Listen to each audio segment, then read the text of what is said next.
ഹജ്ജ് കർമ്മത്തിനായി ഹാജിമാർ മക്കയിലെത്തി. ഇനി വരുന്ന ദിനങ്ങൾ ഹജ്ജിൻ്റെ ദിനങ്ങളാണ്. ലോകത്തിൻ്റെ വിവിധ ഭാഗങ്ങളിൽ നിന്ന് ലക്ഷക്കണക്കിന് ഹാജിമാരും ഹജ്ജുമ്മമാരുമാണ് അവിടെ എത്തിയിരിക്കുന്നത്.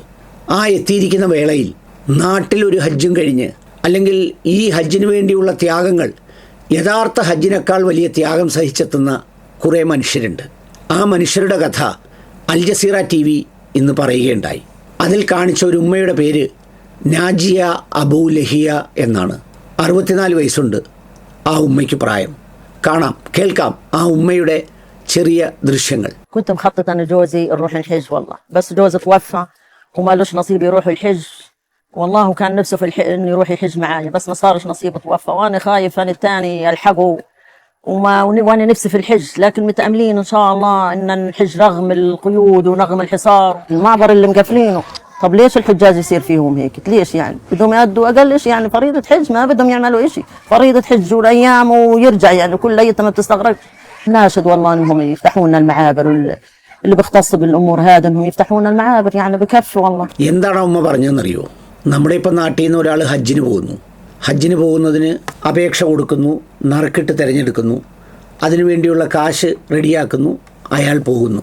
ഇതാണ് നമ്മുടെ രാജ്യത്തെ സ്ഥിതിയെങ്കിൽ ഫലസ്തീനിൽ നിന്ന് ഒരു ഹാജി അല്ലെങ്കിൽ ഒരു ഹജ്ജുമ്മ എത്തുന്നത് അവിടെ ഒരു ഹജ്ജ് കൂടി ചെയ്തിട്ടാണ്. എന്ന് വെച്ചാൽ ഒരു ഹജ്ജിൻ്റെ ത്യാഗം അല്ല, ഒന്നിലധികം ഹജ്ജിൻ്റെ ത്യാഗം അവിടെ സഹിച്ചിട്ടാണ് വരുന്നത്. ഈ 62 വയസ്സുകാരിയായ ഉമ്മയുടെ കഥ പറഞ്ഞത് തൻ്റെ ഭർത്താവിനോടൊപ്പം 7 വർഷമായി ഹജ്ജിന് വരാൻ ആഗ്രഹിക്കുകയാണ്. അപ്പോൾ ചോദിക്കും, എന്താണ് നടക്കാഞ്ഞത്? സാമ്പത്തികമില്ലാത്തത് കൊണ്ടാണോ? അല്ല, അവിടെ റഫ ഗേറ്റ് എന്ന് പറയുന്ന ഈജിപ്തിൻ്റെ ഒരു വാതിലുണ്ട്. ആ വാതിൽ തുറന്ന് പുറത്തിറങ്ങിയെങ്കിലേ ഫലസ്തീനികൾക്ക് ഹജ്ജിന് വരാൻ കഴിയുള്ളൂ. അത് തുറക്കാനുള്ള താക്കോൽ, അതിൻ്റെ അവകാശം സയനിസ്റ്റ് സംഘമായ ഇസ്രയേലിനാണ്. അവർ തീരുമാനിക്കുന്നവർ മാത്രമാണ് അതുവഴി കടന്നു പോകുന്നത്. നിങ്ങൾ ഏത് ഹജ്ജിന് അപേക്ഷ കൊടുത്താലും, നിങ്ങൾക്ക് എവിടെ അംഗീകാരം കിട്ടിയാലും, നിങ്ങൾക്ക് എവിടെ അനുവാദം കിട്ടിയാലും യവൻ വാതിൽ തുറക്കാതെ അവർക്ക് അവിടെ നിന്ന് കടക്കാനാവില്ല. ഒന്ന് ഓർത്തു നോക്കൂ ഒരു ജനതയുടെ കാര്യം. ഈ വർഷം ഏതാണ്ട് 1 വർഷത്തിനകം ആ വാതിലിലൂടെ കടന്നുപോയത് ആകെ 5054 പേർ മാത്രമാണ്.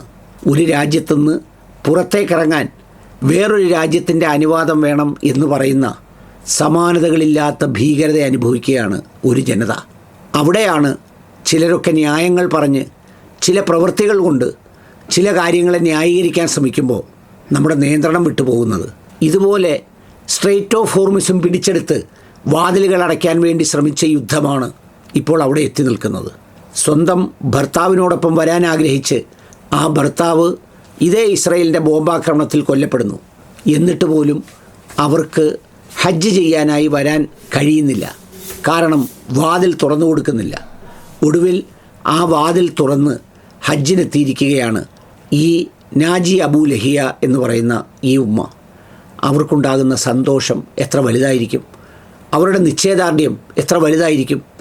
എത്രയോ കുടുംബാംഗങ്ങൾ നഷ്ടപ്പെട്ടിട്ട് തങ്ങളുടെ എല്ലാവരുടെയും ആ മണ്ണിലലിഞ്ഞ മനുഷ്യരുടെ പ്രാർത്ഥനകളുമായി ഹജ്ജിൻ്റെ വേളയിലെത്തുമ്പോൾ അവിടെ ഏറ്റവും സ്വീകരിക്കപ്പെടുന്ന ഹജ്ജായി മാറുന്നത് ഒരുപക്ഷെ ഈ ഫലസ്തീനിലെ കണ്ണീരണിഞ്ഞ മനുഷ്യരുടെ ഹജ്ജാകും എന്ന് ഞാൻ പ്രതീക്ഷിക്കുന്നു, ആഗ്രഹിക്കുന്നു.